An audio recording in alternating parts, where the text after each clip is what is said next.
passengers on two different flights, we're now learning. The United flight that went into the World Trade Tower, as well as the flight that went into the Pentagon. Cell phone calls from passengers on both those flights reported that men were on board with knives or box cutters, that flight attendants had been injured or killed, that people had stormed the cockpit.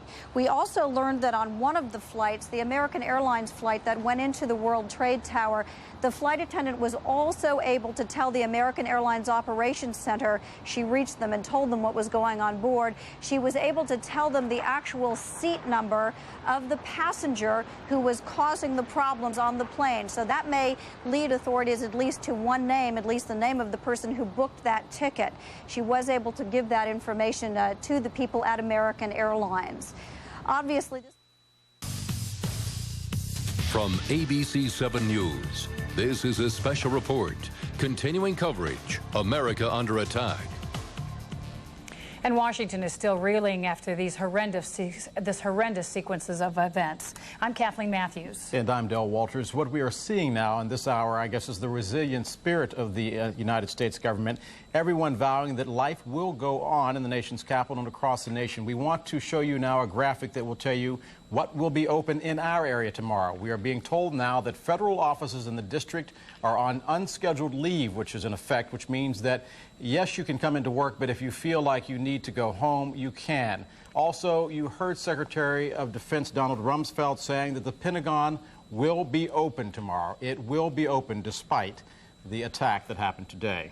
A lot of schools closed today, and so we want to bring you up to date as to what classes are now canceled. University of Maryland College Park will be canceled tomorrow, but the campus will be open. Also tomorrow, classes are now canceled at Anne Arundel County schools, Beauvoir, Calverton School, National Cathedral School, Potomac School. Those are private schools we've just listed, and also Prince William County and these private schools, St. Agnes, St. Albans, and St. Stephen's. We'll keep you up to date because that situation continues to change. And also at this hour, there is a state of emergency that remains in effect in Virginia, Maryland, and the district. But earlier today, a short while ago, D.C. Mayor Anthony Williams addressed what he considers the situation to be at this hour in the District of Columbia. We're declaring a state of emergency in order to put everyone on alert, in order to ensure that we have the highest level of preparedness. Obviously, if something were to happen, God forbid, and we pray that it won't, we will be fully prepared to then execute the necessary contingency plans. And we are also receiving word that D.C. Mayor Anthony Williams may consider asking the World Bank and IMF to postpone those meetings, which were a subject of great concern, that were supposed to happen later on in this month. Ground zero for the terrorist attack here in the Washington area is, of course, the Pentagon. And ABC 7 News reporter Jim Clark has been there all day long. Jim, bring us up to date. Kathleen, since we last spoke with you, dozens of firefighters have climbed atop the Pentagon roof here alongside the gaping hole where the airliner struck. They are trying to vent the fire and flames, perhaps get hoses in there to put out the fire where it is still burning. One of the many ironies of this day, while all that was going on, Defense Secretary Donald Rumsfeld, General Hugh Shelton, the chairman of the Joint Chiefs of Staff, and others held a news conference here in the Pentagon. Rumsfeld saying the Pentagon is open for business today, will be tomorrow, and General Shelton calling this a barbaric act of terrorism by fanatics and assuring the nation that no matter what happens now, the armed forces are ready.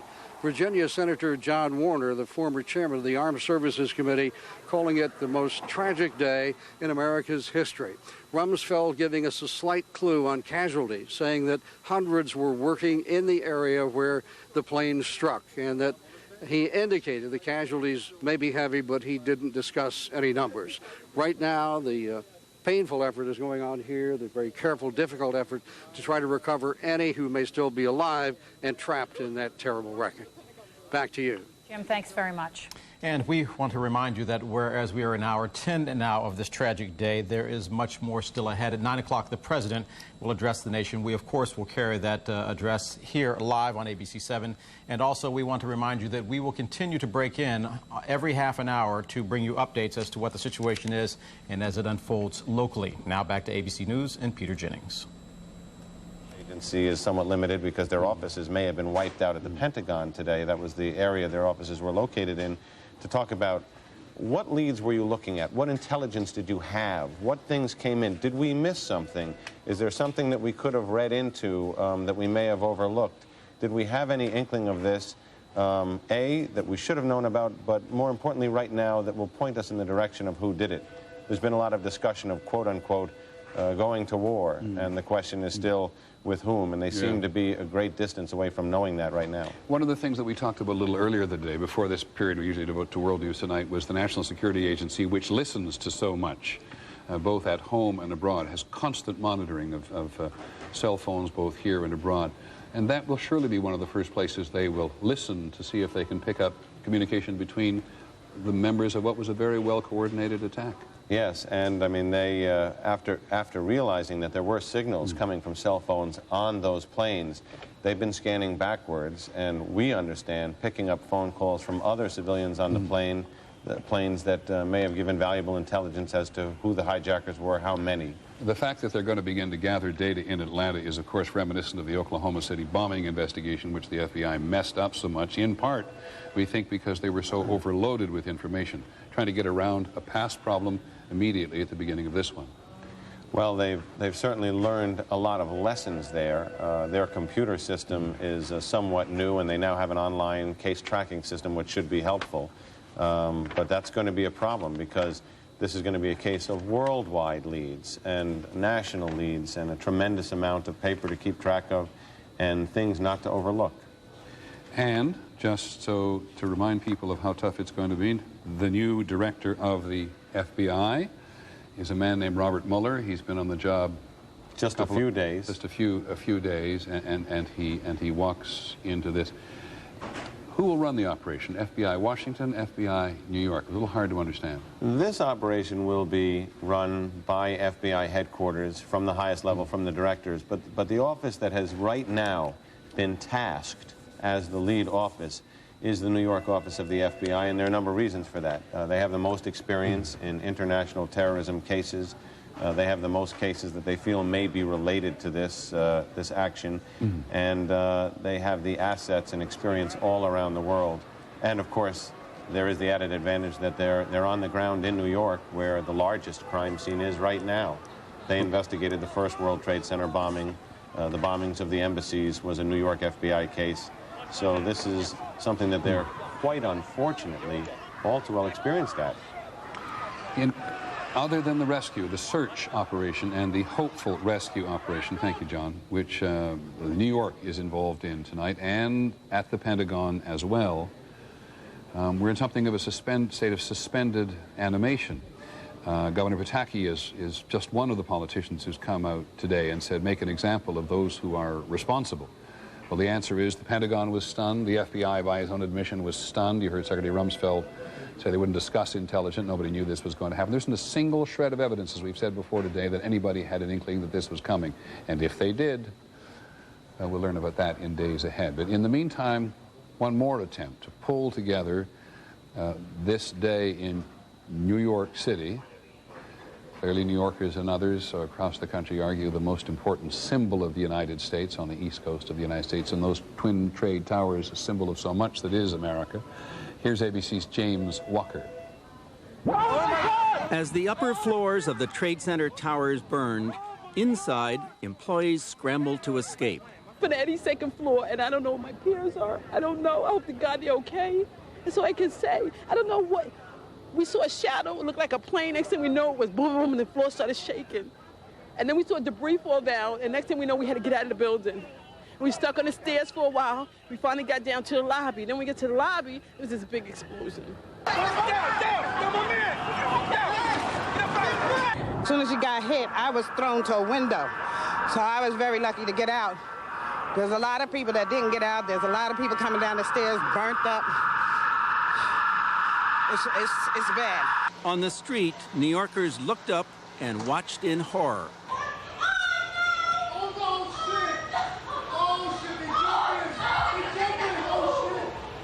And then we saw the people jumping. We saw what we thought was debris, and we realized it was people jumping. I started seeing people just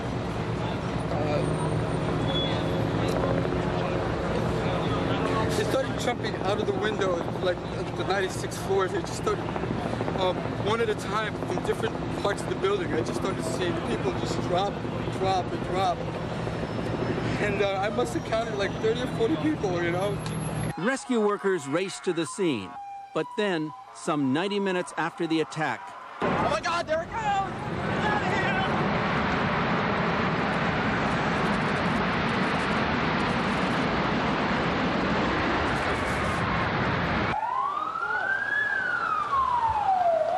soot and rubble were everywhere, and with it, chaos.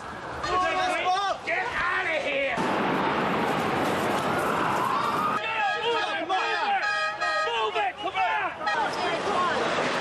What scared me the most was the panic, and people were running, and you just saw this great big cloud of dust just coming from the center of the building and mushrooming out towards the river. There was, people had no place to go. People were going to jump in the river, they were going to swim, they were jumping on a boat, they were breaking glass to get into nearby homes and restaurants. There was, dust and whatnot everywhere, but it was...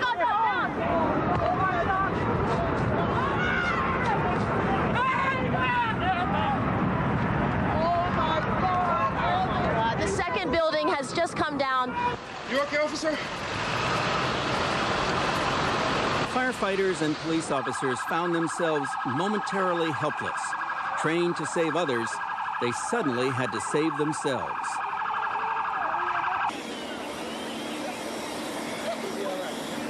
It's a war. We've been attacked. It's like World War II. It's World War II. This is unbelievable. Tonight, crews are standing by to start searching for the thousands of people feared missing in the debris. James Walker, ABC News, New York. Well, you hear of nobody is accustomed to tragedy to a greater extent than firefighters, and you hear of a firefighter there describing it as World War II. I want to go back and reach into our earlier coverage today for a couple of things. But first, I know that most of the people at ABC News bureaus around the country are out covering the story. Any of them who we can get to come in and give us some sense of the mood of the country as a whole at the moment would be very much appreciated, even if they call in on the telephone. A little earlier today, ABC's Lynn Scher put together a package for us in which we asked someone to take the radar monitoring that the Federal Aviation Administration does of the entire country in components all the way across the country of this one particular aircraft that they were able to track from Boston, maneuvering in such a way that it became clear to them at a horrifying moment that this was an aircraft not following its flight plan that was headed to New York City. And if you put that together with the sense that some people got from the aircraft that there was something going on board these aircraft, simply horrified everybody in the law enforcement establishment, not to mention the two airlines, American and United, are involved.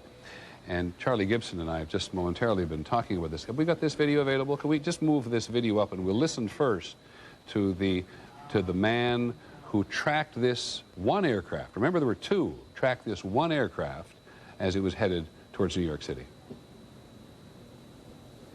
Plane took off about 8 o'clock out of Logan in Boston on its way to Los Angeles, climbed to 29,000 feet and cruising at about 450 knots.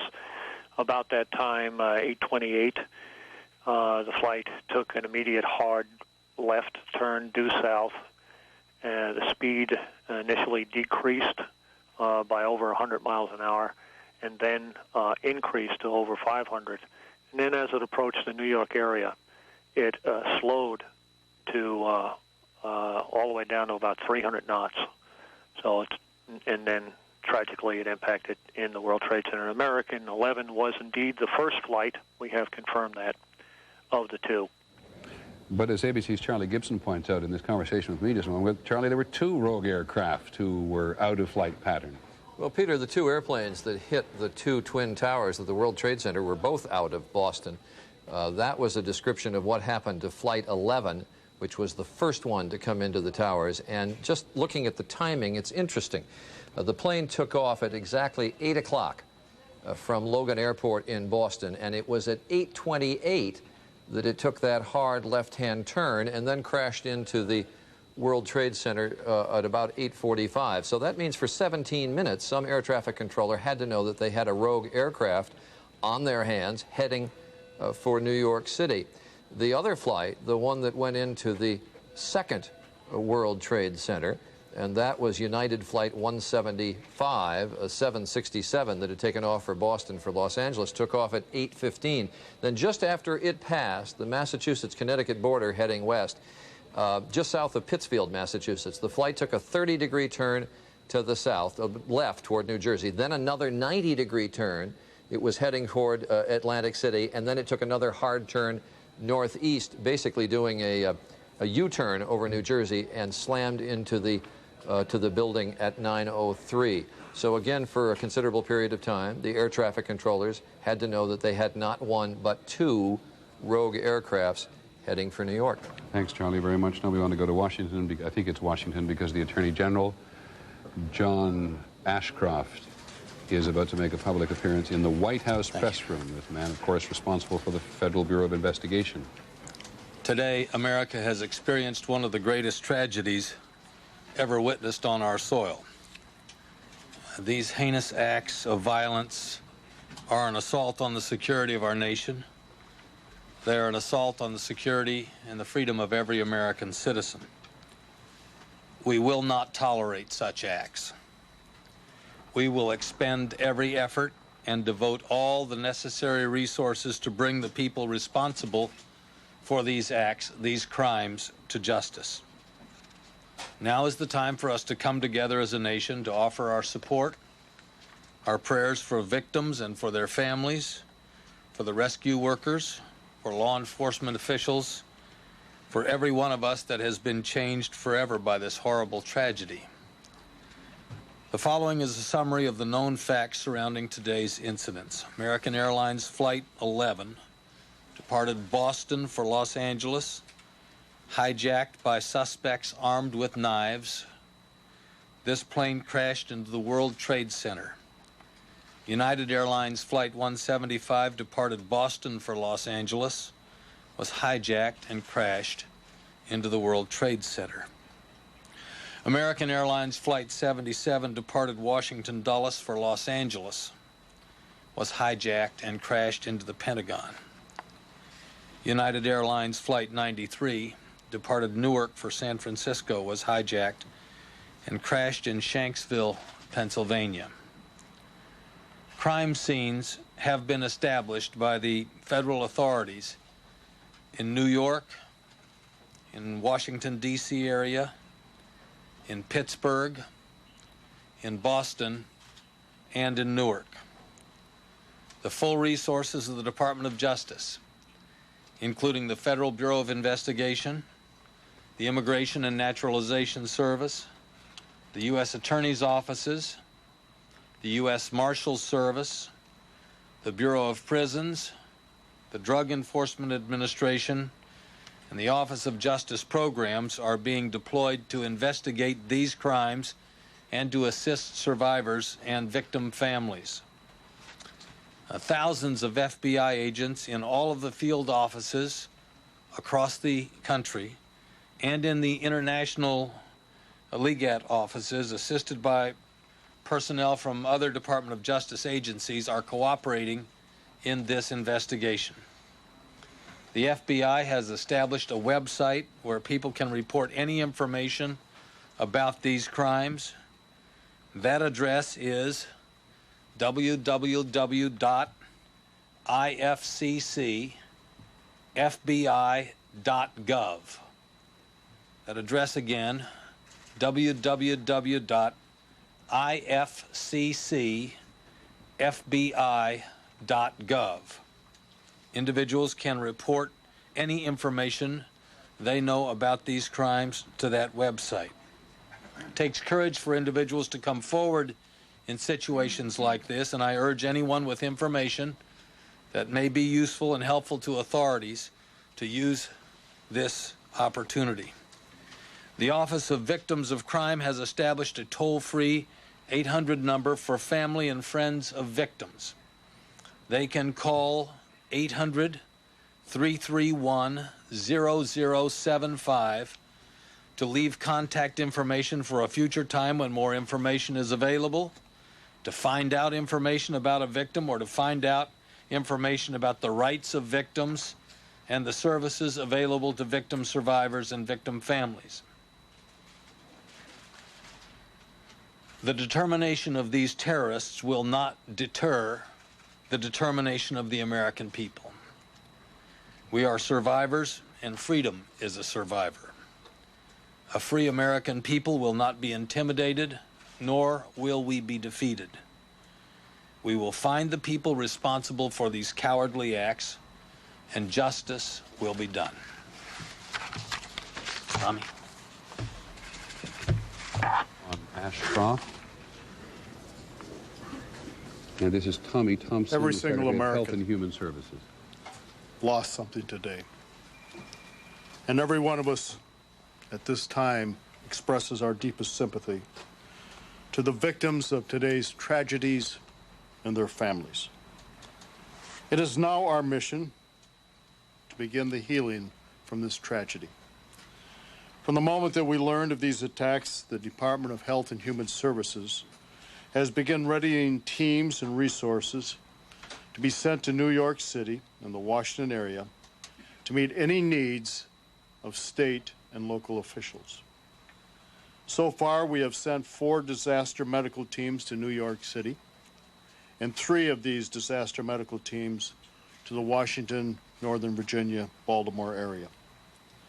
These medical teams each consist of about 35 physicians, nurses, and emergency medical technicians. They are all trained to deal with traumatic injuries and other emergency needs. We've also sent 4 disaster mortuary operational response teams to New York and 3 to the greater Washington area. We're also in the process of shipping a great deal of emergency medical supplies to New York City with the help of the Centers for Disease Control. In short, we're making the full force of the Department of Health and Human Services, both its resources and medical expertise available to the areas that need our assistance. We've also this afternoon activated the United States Public Health Service Commission Corps, which consists of approximately 6,000 health professionals. We also are giving backup assistance to the 500-bed ship Comfort from the United States Navy. Americans all over are calling up and asking what they can do. The best thing they can do is respond to this great call by volunteering to give blood. We need Americans to continue to answer that call. No matter where you live, please do your civic duty and assist us by donating blood. It is our primary job is to make sure Americans harmed by this tragedy get the help that they need. We will remain in constant contact with the governors, the mayors, public health officials, and other local officials to make sure that all their needs are being met. It is a sad day, but America and all of its citizens certainly share tonight in the grief that has been caused. And as the President and everybody in his administration have said, we, the government, will continue to operate and continue to provide the services to all Americans. Well, it is important for the country. This is, let's just come away from the White House for just a moment, for a second now, and just inadvertently, we get from, it's so important at this point to hear from the representatives of government. Here are the leaders of the Senate and the House of Representatives together. The Speaker of the House in the middle, Dennis Hastert, Tom Daschle, the Senate leader to his left. At a time like this, no words that we should utter today or this evening can help the hearts and souls and feelings of the victims and the families that were a part of this great tragedy that happened in this country today. Our prayers and thoughts and words of consolation goes out to all those who have suffered. But one thing that happens here in this place is when American suffers and when people perpetrate acts against this country, we as a Congress and as a government stand united, and we stand together.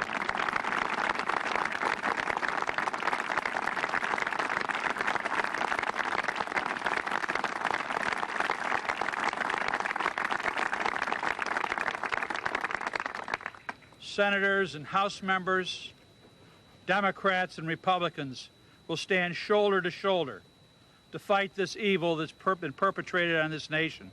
We will stand together to make sure that those who have brought forth this evil deed will pay the price.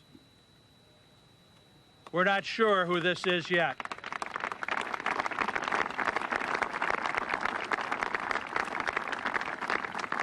But we have our suspicions. And when that is justified and when those suspicions are justified, we will act.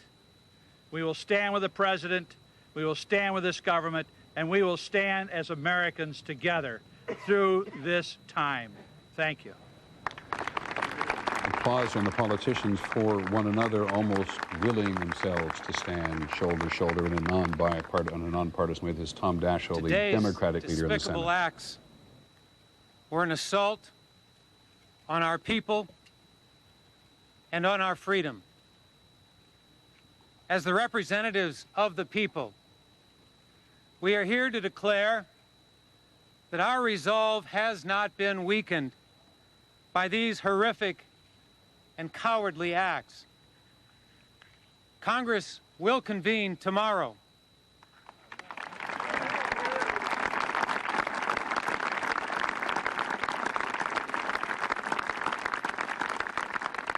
And we will speak with one voice to condemn these attacks, to comfort the victims and their families, to commit our full support to the effort to bring those responsible to justice. We, Republicans and Democrats, House and Senate, stand strongly united behind the President and will work together to ensure that the full resources of the government are brought to bear in these efforts. Our heartfelt thoughts and our fervent prayers are with the injured and the families of those who have been lost.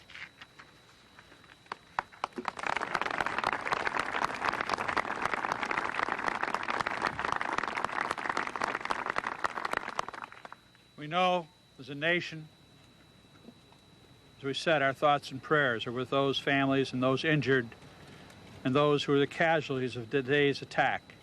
We also remember those thousands of people who are rescue workers. We'd ask now that we all bow our heads in a moment of silence and remembrance.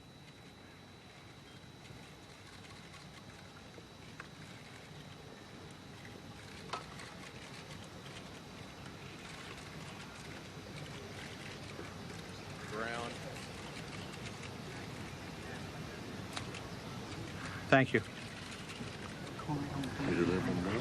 So, brief remarks from the political leadership, both Republican and Democrat, on the Hill today, and many members of Congress, both the House and the Senate, including Senator Lott just leaving the camera, then hugging Barbara Mikulski, Democratic.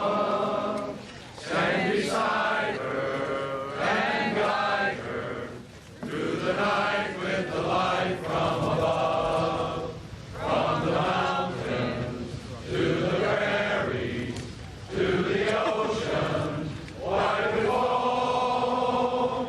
God bless America, my home, sweet home. God bless America, my home, sweet home.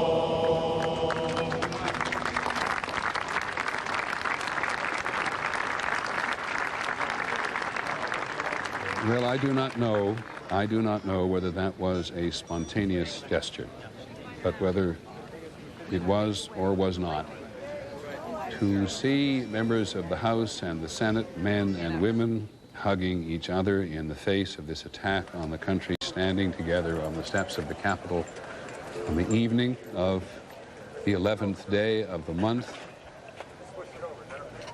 9th month of the year, singing God Bless America, surely reflects some heartfelt attempt by the members of the Congress to say to the world that this is a unified nation in the face of tragedy, as it has, for the most part, always been. From ABC 7 News, this is a special report, continuing coverage, America Under Attack.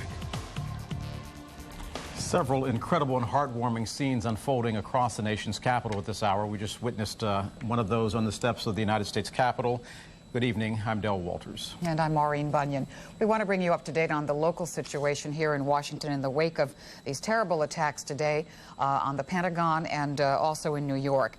Let's give you a list of what is open and what is closed and what's going to be open tomorrow in this city of ours. Federal offices are all on unscheduled leave in effect, but they are open. You can take unscheduled leave if you wish. All D.C. government offices are open. You're expected to be there at work, and the Pentagon is open, and it will be business as usual there. In addition, because many businesses are vowing to open tomorrow, not only saying that they will open, but vowing to open, Metro says the trains will be running in and out of the district. Of course, the Pentagon and airport stations will be closed, but they say they are preparing for a normal rush hour tomorrow, and that is the schedule that they will be sticking to. And Del, of course, many schools are going to be closed tomorrow and classes canceled, as you can see on your screen.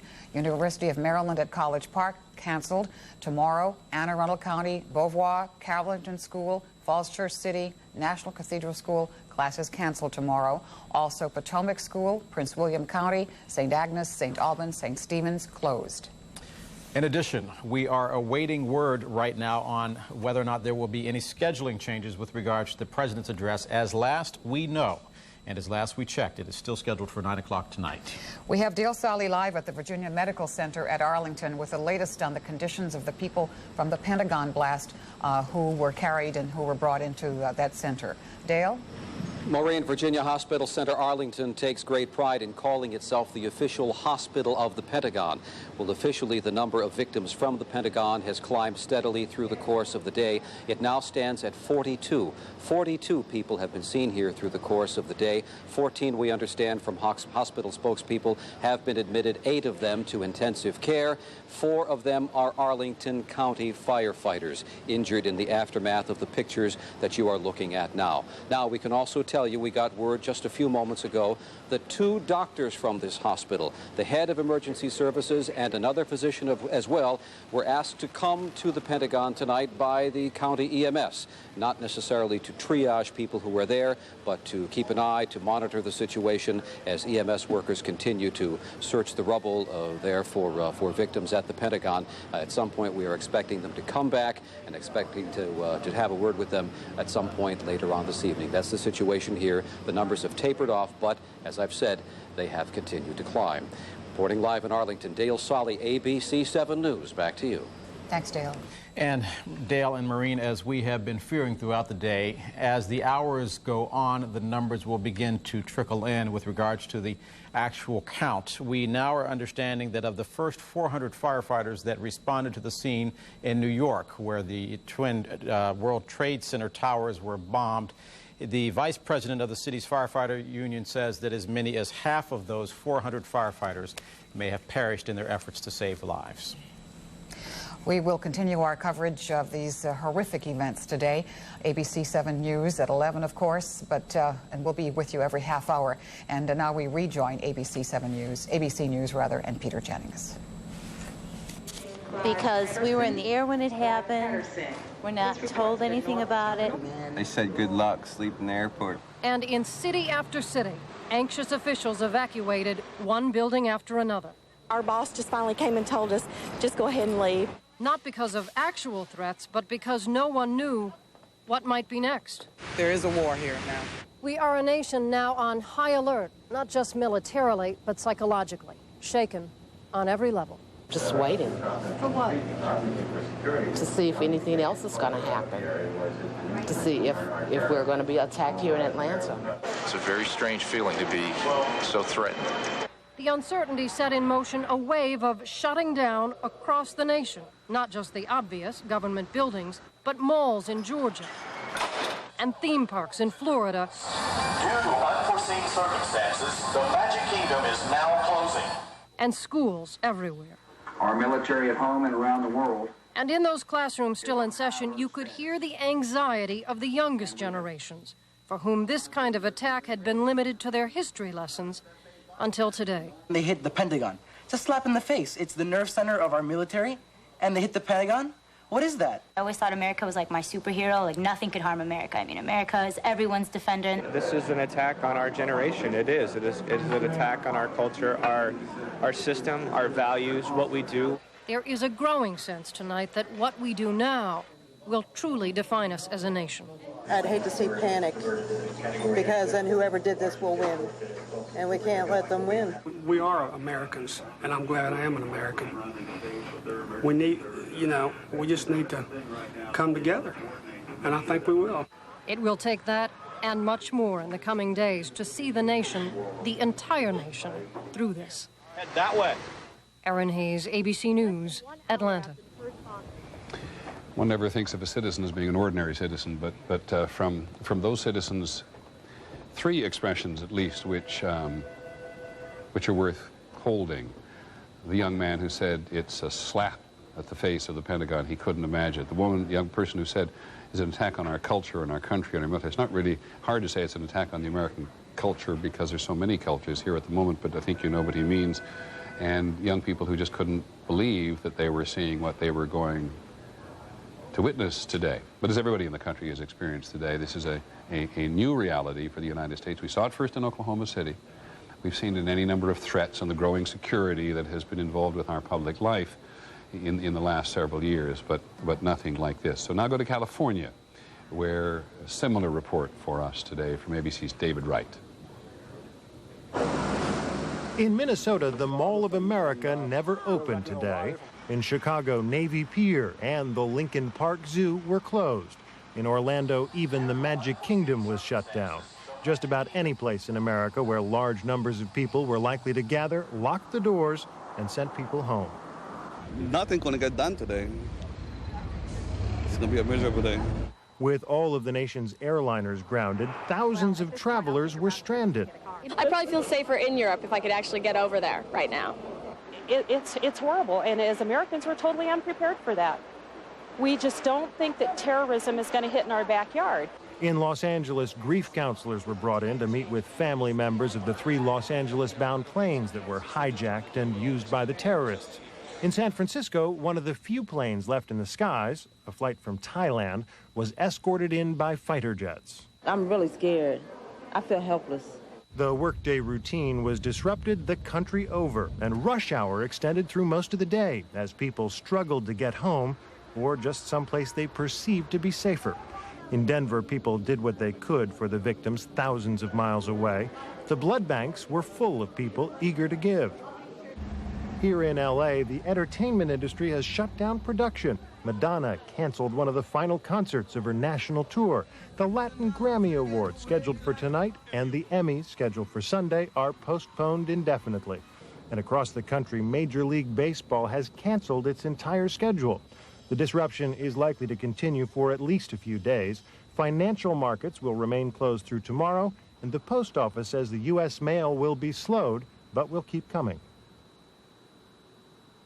From California on another part of the country, from Minnesota out to the west. There are no time zones in the country today. One thing that David Wright mentioned there about baseball canceling game, this is the first time since the D-Day invasion that Major League Baseball has canceled all of its game. The first time since D-Day in the Second World War that Major League Baseball has canceled all of its game. I was very struck earlier today by what David McCullough, the noted and popular and wise historian, said when he said that warfare 21st century style, and reminding all of us in the country who listen and read him that we haven't seen such destruction as this on our home ground, as he put it, since the Civil War. And one girl in that report saying, of course, Americans in many cases are just simply not prepared for this. ABC's Dean Reynolds is in Chicago today. And Dean, I don't quite understand what it is you have, and we'll come back to the mood of Chicago in just a moment, but there was another incident involving a plane today. That's right, Peter. They didn't know it at the time, but the pilot and all of the passengers aboard TWA flight number 3, bound from New York's John F. Kennedy Airport to St. Louis, came perilously close to one of those planes that crashed into the World Trade Center. So close that New York Air Control told the TWA jet to take evasive action to avoid a collision. You dodged one of the aircraft that hit the tower? Well, he was up there whenever we were coming from New York, so what we had to do was, they were not talking to him, and he was changing his heading and his altitude, so they just cleared us to deviate however we had to stay away from him. It was right after they had taken off, and the passengers were horrified. I thought we were going to crash. I thought the plane was going to crash, because when we took off, the plane kind of went down and came back up, it was kind of shaking. And it wasn't your normal taking off routine. And then you could just see like a plane that just kind of bypassed us really close. And I said maybe it was just a mere miss. We had him in sight, so it was a nice day in New York. We were out of the clouds, which helped a lot. So we just, dodged him. As the TWA jet ascended, others aboard said they could see a terrible sight below. Then when we got really high up, our brother's a fireman, and so I said, doesn't it look like the Trade Center's on fire? And he says, yeah, it does. It looks like a big fire. Now, the passengers told us, Peter, that after consulting with the pilot, the flight attendants pushed the food trays up against the cockpit door, apparently to guard against a possible hijacking. In any event, the plane continued on uneventfully until it was ordered to land at Dayton, Ohio, and it landed safely. Stay with me for just 1 second, Dean, because if you weren't with this all day, there was a time this morning when the Federal Aviation Administration, first of all, didn't allow anybody to take off, and then ordered all planes in the air over the United States to land immediately at the nearest airport, which was how a plane which begins in New York and is going west ends up in Dayton, Ohio. Dean, now can we just talk a little bit about Illinois and the central part of the country? One of the very first things that happened today was the Sears Tower in Chicago was closed. What else happened there, and what other sense of that part of the country do you now have? Well, I got to O'Hare Airport shortly after the attack on the World Trade Center, and of course it was basically a ghost town, except for everybody standing outside the airport waiting to get cabs elsewhere because nothing was going out of the airport. When I got into town, again, there were very few pedestrians. It was almost all police walking along the sidewalks, checking all of the state, federal, county buildings to see if there were any bombs. The police were checking to see if there were any missing buses or trucks. It was very tense here. Now, as the day has progressed, it looks as though life is returning to normal here, at least in Chicago, in the Loop area. Thanks very much, Dean Reynolds in Chicago. We'll come back to you just to give you again some sense of the magnitude of this. The Reuters news agency reporting out of Toronto tonight makes the point that the tarmacs of airports all across Canada, from Vancouver in the west to Goose Bay in Labrador, jumping off spot if you're going to Europe, are crowded with aircraft which are either moving back and forth across the United States or across Canada or going to or from Europe. We're just all told to land. And so in all of those airports tonight, there is a huge number of aircraft, and the FAA is simply going to keep them on the ground at least for the next 12 hours and maybe longer. There was a passenger on a Northwest Airlines flight which was bound for Detroit and which was ordered by the FAA or their company to divert to Vancouver. The captain on board told the people that there was a mechanical problem, it wasn't a great issue, but they're going to Vancouver. When they got on the ground, he apologized to them for lying to them under the circumstances. It seems like the obvious thing to do. But all domestic flights in Canada were canceled as airports were closed down because nobody had the vaguest idea whether or not there was something else going on up there. And earlier today, you may recall that we heard the British Prime Minister, Tony Blair, talking about this, and it wasn't long before he, I don't know of any other European city involved, but certainly he ordered that aircraft should not be allowed to fly in the airspace over London. And so this was repeated time and time and time again in a variety of places. But in just one place, St. John's International Airport in Newfoundland, which is a pretty small place, has taken in 27 aircraft today with 5,000 passengers. That may be St. John's, New Brunswick. I'm not altogether sure it's St. John's, Newfoundland, St. John's, New Brunswick. And it may be either in New Brunswick. You just get some sense of aircraft just being ordered to bail out from wherever they're going and to get on the ground. John Nance, our aviation analyst, is with us. And John, it's probably you should be talking much more about this than I am. But add some more to this general overall air crisis today. The only time, Peter, that we have ever in our history, certainly in the jet age, ever had a situation in which jetliners were parked all over the place was in the air traffic control strike of 1981, when we had basically a cessation of services by most of the air traffic controllers, but not all of them. Even then, there were still flights flying. This is unprecedented except for that time in history, and even going back into the latter days after World War II, I'm not aware of any time that we put all the air traffic on the ground. John, I'm just looking at how widespread this is. It says here 34 flights were diverted to Vancouver, 25 were diverted to Toronto, 1 was diverted to Whitehorse, which is in the Canadian Yukon, in the Yukon, and after the plane reported communications and fuel difficulty. This must have just been the most, we know what we're dealing with in terms of tragedy and casualty and chaos, but it must have just been an unbelievable day for the aviation authorities. Well, totally chaotic in every possible way. One thing that we can be very thankful for is that a number of years ago, the FAA established a central control system, which is now housed in Herndon, Virginia. It's like a mission control. We've actually, we had cameras there on New Year's Eve back there on the Millennium. But this gives us the capability of coordinating all the air traffic control centers, all the control towers throughout North America, and being able to shut the system down. But imagine the air crews on those flight decks trying to get an idea of why in the world they're being told to land someplace other than their destination. The confusion factor there alone has got to be horrendous, especially the fact that when you're told to land at any suitable airport, not every airliner can land everywhere, and there are a lot of decisions that have to be made very rapidly. John, when the air traffic... My apologies, I'm terribly sorry, go on. No, all I was saying was that the radio traffic that has to occur between the pilots and their company to find out where in the world the dispatcher wants you to go, that alone was a monstrous problem, certainly for American and Delta and United and all the big airlines. Now, you're a pilot, a commercial pilot as well, flown for major airlines, Alaska Airways, as I recall. You're a commercial pilot in an aircraft today. Does your company tell you from the ground that not 1 but 2 and perhaps 3 aircraft in the country have been hijacked? And what do you do then? I really am going to be interested to know whether or not that information was passed that way. Usually you're just given a command and not told the reason why, because there's too much concern that broadcasting that out over radio frequencies may somehow exacerbate the problem. You know, you're in unknown territory. But I would imagine that there were enough out there who were told that the level of tension was very high. John, certainly you're going to be looking at your door. When we heard that one case of the drinks trolley being brought up and pushed against the cabin door by the members of the crew of one particular aircraft because they clearly had some sense of what was going on.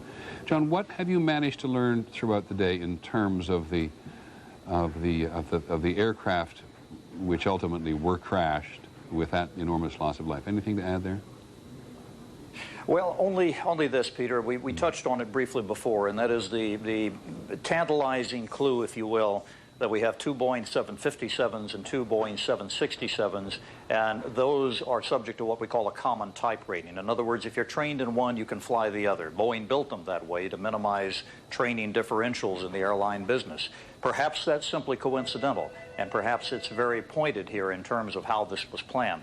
These aircraft, too, when you consider the amount of fuel that was on board transatlantic or transcontinental flights, And we have to consider that there's a high probability that these flights were selected because they would have a lot of fuel, you wouldn't have to put extra explosives on, and you could create a flying bomb that not only involves 300 to 400,000 pounds with a kinetic energy of 200 to 250 knots or greater, but also the, not explosive, but the burning power, incendiary power of all that fuel, which we saw do these horrible things in the Trade Center case. So as you look at these events today, these two events, which are really three events, which are really four events if you consider the fourth crash. Yes, indeed, four. And the amount of fuel and the explosive power, as we certainly saw at the Pentagon and at the trade towers, do you think anybody would have needed to take additional explosives on board? There was enough explosion potential in the gasoline itself. I think I wouldn't be surprised when we finally get this unraveled, Peter, if there was a structural engineer on the other side of the world that had been very much involved in planning this. Because those decisions would have involved what does it take to bring down that structure in each particular case. I think that this was probably something not left to chance, but it also is a very wise thing if you're going to do a hellacious act like this to figure, well, we don't have to put additional explosives in. We make the airplane a flying bomb simply by which one we select. Thank you very much, John Nance, and we shall come back to you. What we're looking at here, of course, is a videotape from a variety of different angles today. All of it just repeatedly bringing home the horror of the attack on the trade towers. We did not see the aircraft. We've seen no evidence of any video of the aircraft actually hitting the Pentagon. It came from the south. We do know that the people on board were aware they'd been hijacked because the wife of the Solicitor General of the United States, the administration's lawyer basically, argues cases before the Supreme Court, was on board one of them and died, of course, along with all of the other people, and describes a pretty horrifying circumstances of being aware that they had been made hostages, no longer passengers. And we also had an eyewitness report from the vicinity of the Pentagon earlier today, which said the aircraft came in very low, and it had to come in very low because the Pentagon's only a 6-story building, John McWethy told us at the Pentagon, and was knocking off lampposts, or sorry, power posts, telephone posts, as it came up from the south to attack that. In the middle, I want to talk to our medical editor, Dr. Tim Johnson, about how great the need may really be for this disaster tonight in medical terms. The Attorney General has been talking about it. First, I want to go to Midtown at ABC, Midtown New York City, that is, and ABC's Diane Sawyer. Diane? Peter, I don't know how much you can see down here, but we have heavy mobilization. We have cranes coming in. We have bulldozers, generators, lights coming in because, of course, city power is out. I'm told they're coming in part to uncover the rubble from a subway station that partially collapsed. Also, they're going to take a look at the rubble closer up. If you can move the camera in, you can see the gray haze, which is the smoke from what is still burning. Not only the rubble of the 2 tall towers this morning that were blasted, but also that third building, the 47-story Tishman building, which had been evacuated. And then we're told that the Marriott Hotel is still on fire, but firefighters have given up on that right now. So right now, building's still on fire. Everybody evacuated down there. I'm going to bring in Don Baylor once more for a couple of footnotes of this scene, Peter, because he's been walking the streets all day. Ask him to speak. You saw a jet engine. You saw a turbine engine. Yeah, it was obviously an engine from a large jet that is over on the left-hand side about 2 blocks down this way. It landed on what I think was a phone booth, but it was charred. Obviously, the insides, it did not have the outer shell anymore, but it looked like the inner workings of a jet engine. And again, we're talking blocks and blocks away, Peter, so imagine the trajectory of that engine's flight. Another thing you told me, which has such a poignancy to it, you said when you walked the scene up at the Trade Center devastation, that you were knee-deep in a carpet of financial documents. Right. Well, we were talking about the implications of this on world markets, this being probably the center of the world of finance, and nowhere was that more dramatically demonstrated than what were millions and millions of documents. I looked at financial documents, stock certificates, employment records, just lying around. Many of them were charred. It's obvious. And when you saw the explosion, you saw a cascade of paper come off these buildings, and that's what it was. We're told it's as far away as 3 miles, Peter. And I should just say that every time you stop here, someone comes up from the EMS or from the firefighters and the police, just to tell you the names of people they know who went in before them and they're not sure came out.